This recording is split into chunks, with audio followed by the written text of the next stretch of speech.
Hey, Mama, wouldn't you like to pause from your busy day and listen in to experts and homeschool parents like you about the beautiful world of homeschooling?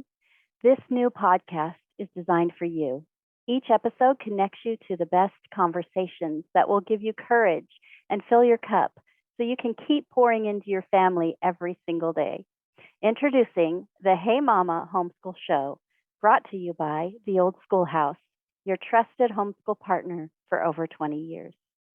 Welcome to another episode of the Hey Mama Homeschool Show. I'm Steph Morrison from the Old Schoolhouse, and I am here to talk about a pretty common topic in the homeschool world, socialization. In fact, a little bit more specifically, the socialization myth debunked. Yes, to expose the sham or falseness of something.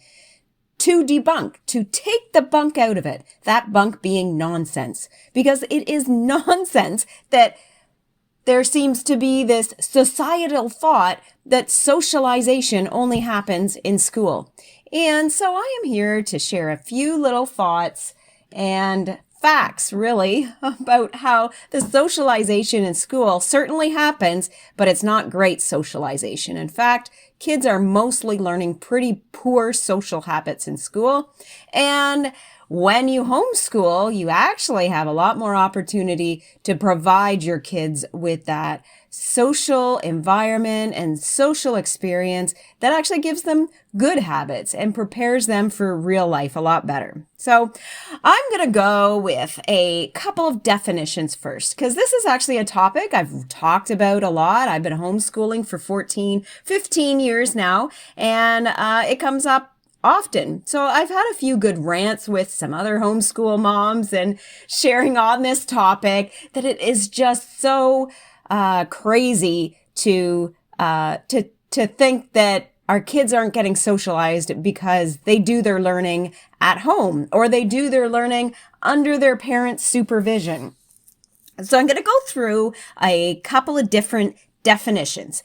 You might have kind of considered what I was talking about before about debunked.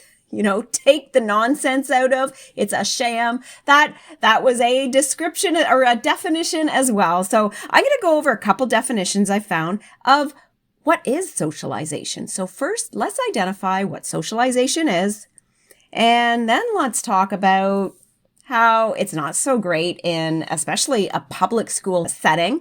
And then we'll talk about how great it is that our kids aren't in a public school setting, but yet we get to encourage them in so many different social settings. So first of all, here is a Merriam-Webster definition of socialization: the process beginning during childhood by which individuals acquire the values, habits, and attitudes of a society. So I like that. Yeah, I think that's a pretty good definition of socialization. Yeah, how we interact with others. I actually wanted to just get to the root word of socialization, which is social. This being an adjective, right? A describing word. What is it to be a social being, to be social and interact with others? So here's a definition for social: marked by or passed in pleasant companionship with friends or associates. It's also another one I thought was relevant to how we're talking about it here: tending to form cooperative and interdependent relationships with others. Oh, that sounds really good. This actually sounds a lot like family, doesn't it? Yeah, I think I might get there, that family is about socializing too. And some of our best socializing situations come from being around family. So I'll also give you this other one here, the Latin word socialis. If I pronounce that word, that's where we get our word social from in the English language, and it's meaning companion. So companion, friend, having like cooperative, cordial, enjoying company, right? Enjoying interacting with other people.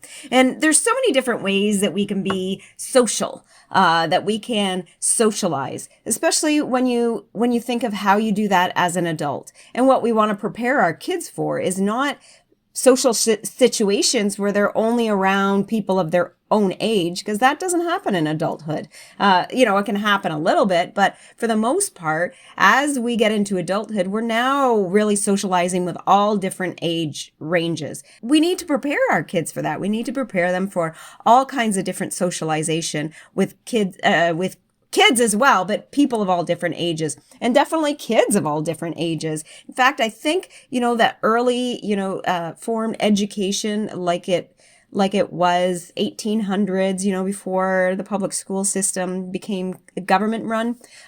It was the one-room schoolhouses that were actually paid for by the parents that were involved in that. They got the teacher. They really had the say of what was going to be taught to their kids. And those kids were socializing with kids from, I don't even know exactly when they would have had their kids in like a formal learning like that, but I'm thinking like 6, 7, 8 years old would have been the youngest, certainly not 4 like it is today. And they would have been so up to teenagers, right? You would have had kids from around the age of 7 to teenagers interacting and socializing and being around each other regularly. What a good example of socializing and preparing for that socializing when they get into their adulthood. So I also had found this other, it wasn't a definition so much from a dictionary, but it was a definition as far as a process of what socialization is. So it's the process through which we develop our personalities and human potential and learn about our society and culture. I like that definition of socialization, and I don't think that actually really happens in a public school setting. You don't really see that society and culture with kids pretty much just your own age. And in fact, that school setting is really just encouraging kids to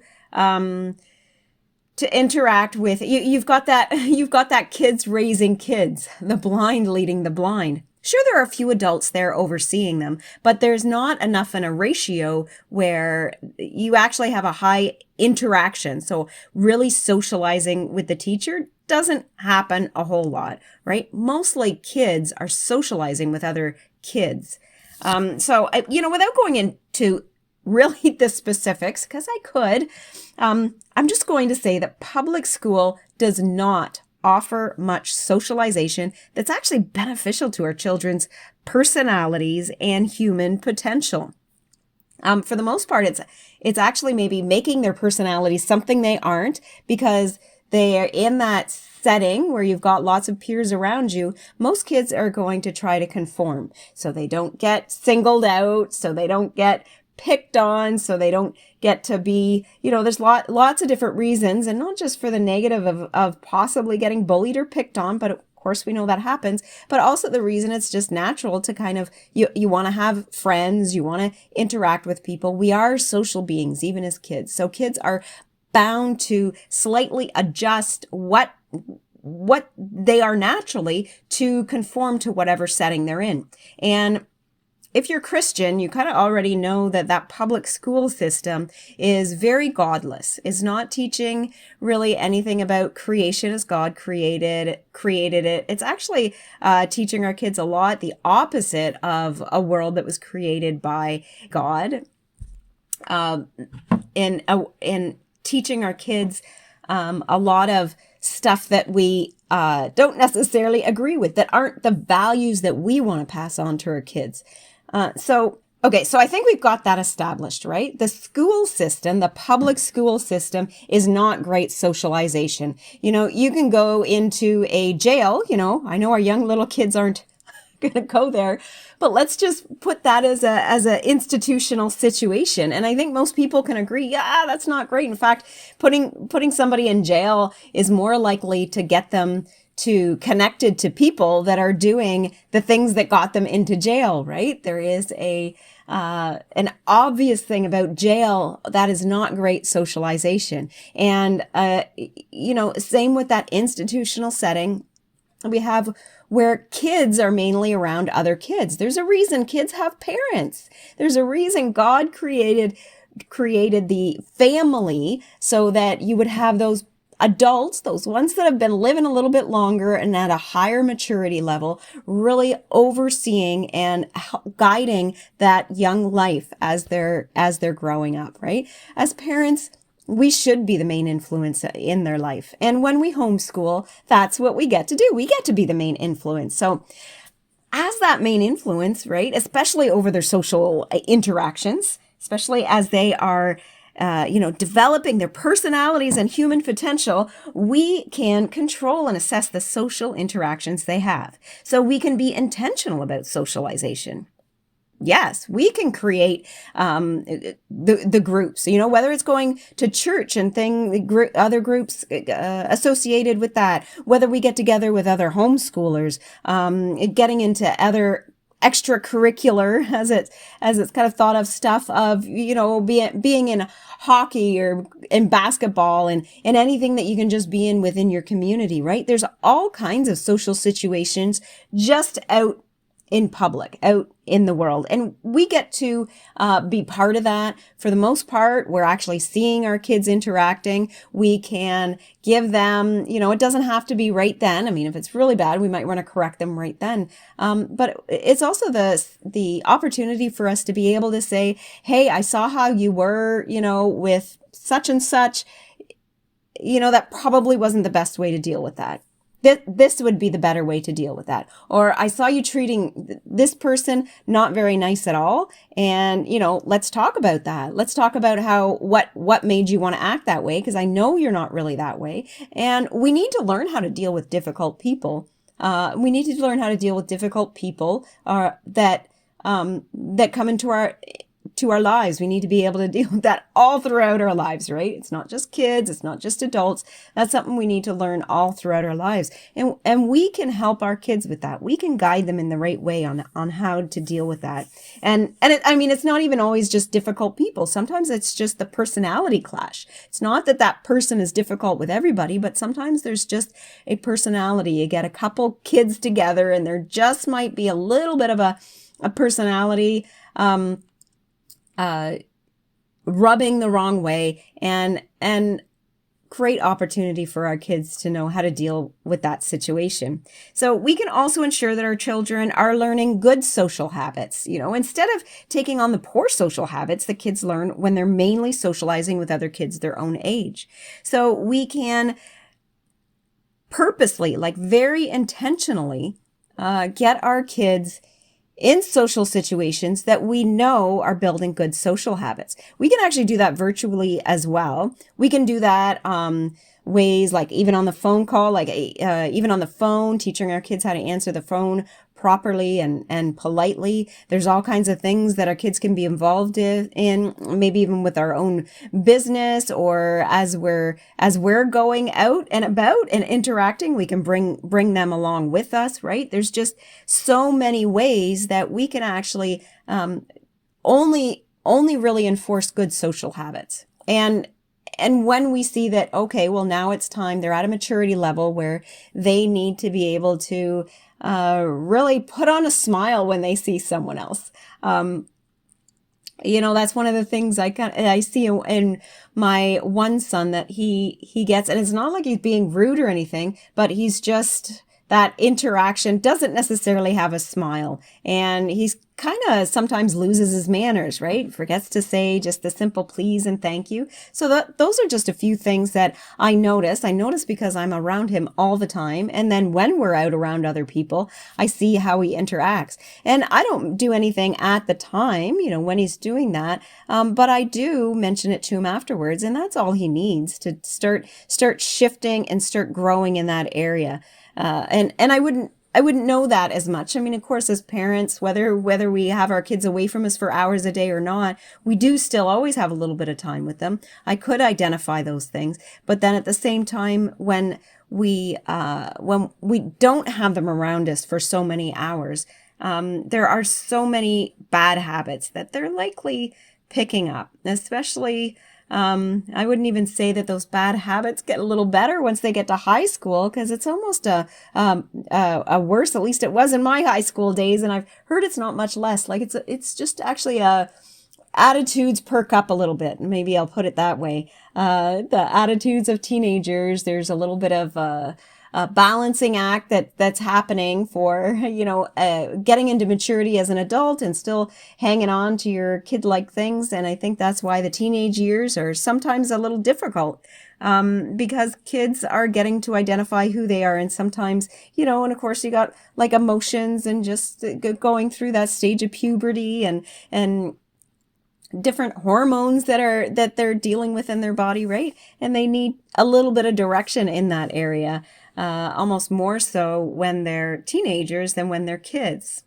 Have you ever actually had your kids where, gosh, I did not think I raised a child like that? They get to be a little bit older into their teens and they act in a way that is just like, that child would have never acted like that 2 years ago. And that's normal. It's not an excuse for a child to act disrespectfully or inappropriately, but we do know that can happen to a degree. And when we have them close to us, when we have them around us more often, when we can assess their social situations more, we get to be able to guide them in the right way instead of having those bad habits that they just hang on to for longer than is really needed. And we want to be able to just get rid of that, those bad social habits and actually get them before they are a habit. That's what we want to do. It's much easier to shift our kids in a different direction when it isn't something they are doing regularly. So we get to ensure that that they're learning those good social habits, that they're not picking up all kinds of bad social habits. So another thing that we get to do as homeschooling families is not have forced socialization, right? This forced, or I should say the forced socialization that happens for long periods of time, all day, every day, or at least for 5 days out of the week, like you have to deal with in a public school system, right? So, this forced socialization, I don't even necessarily mean that in a forced as in like a bad way, but let's say when you get together, even like a big family gathering, or let's say a public event somewhere and you go out to something in your community, right? You have to learn to just socialize with people. And sometimes people aren't easy to be around. Sometimes they are, depending on what your child is like, depending what you are like, just even thinking of that introvert extrovert kind of thing that we all have one way or the other. We're kind of leaning towards either being an introvert or an extrovert. For me, totally introvert. And I was, that school setting for me was actually kind of socially a little bit difficult in the elementary ages, not to the way that I was ever bullied or picked on, but I was shy and I was quiet and I didn't like to be around lots of people. And I still don't. As an adult, you adapt to that and you do the things that you're supposed to do. I shouldn't even say supposed to do, but that you should be doing. There's a lot where I get this nudging from God that, this is what you need to be able to go and do this, go to this big event or go and see these groups of people. And really, I am a big homebody. I love being at home and there's nothing wrong with that. But, we need to get out and socialize too. So I have these good opportunities even for myself to get out and have good socialization interactions. So my very last point and the really most important, I think it's the thing that kind of irks me the most when I hear about socialization. Oh, your kids don't go to public school. What about socialization? Socialization happens in families. It happens in families all day long in intentional and unintentional ways.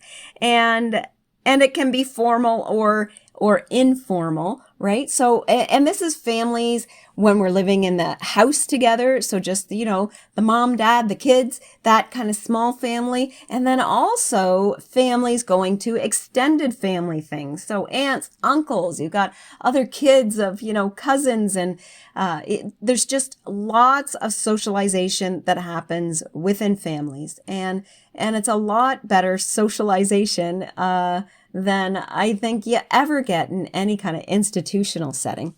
There's just really not much for the institutional setting that I feel anyway that is beneficial. And I hope that just a few of these things has really given you, if you're just not sure about that socialization, and that's one of the things, I want my kids to be around other kids. Like, there is so many ways for your kids to be around other kids.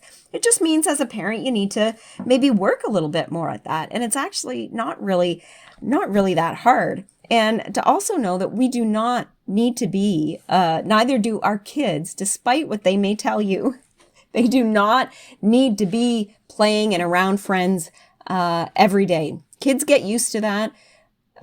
If they go to school, they get used to that, right? They get used to being around kids and playing with other kids every day. It is not necessary for their development. It's not necessary for the development of their personality.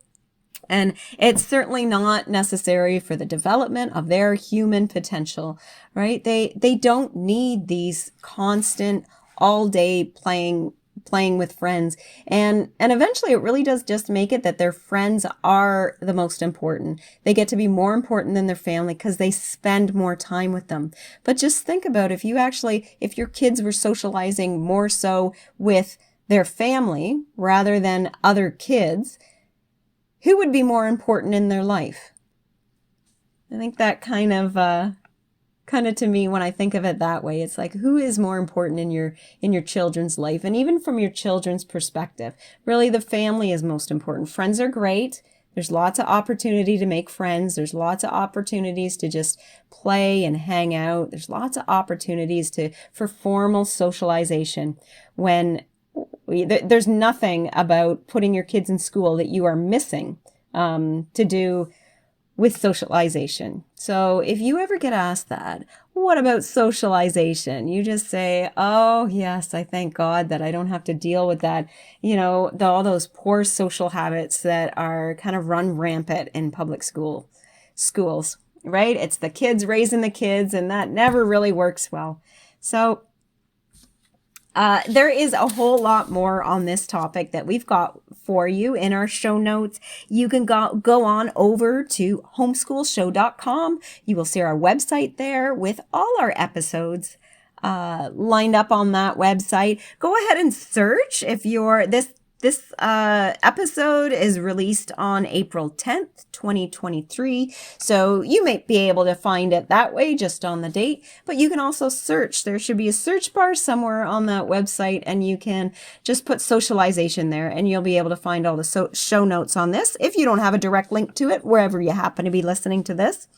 So we have a few more shows coming up, and I just want to let you know about them. You can see all our shows at homeschoolshow.com. You can also see them all on several of the podcast platforms and see all that's there. But what we've got coming up, so on April 17th is high school graduates. What do they look like?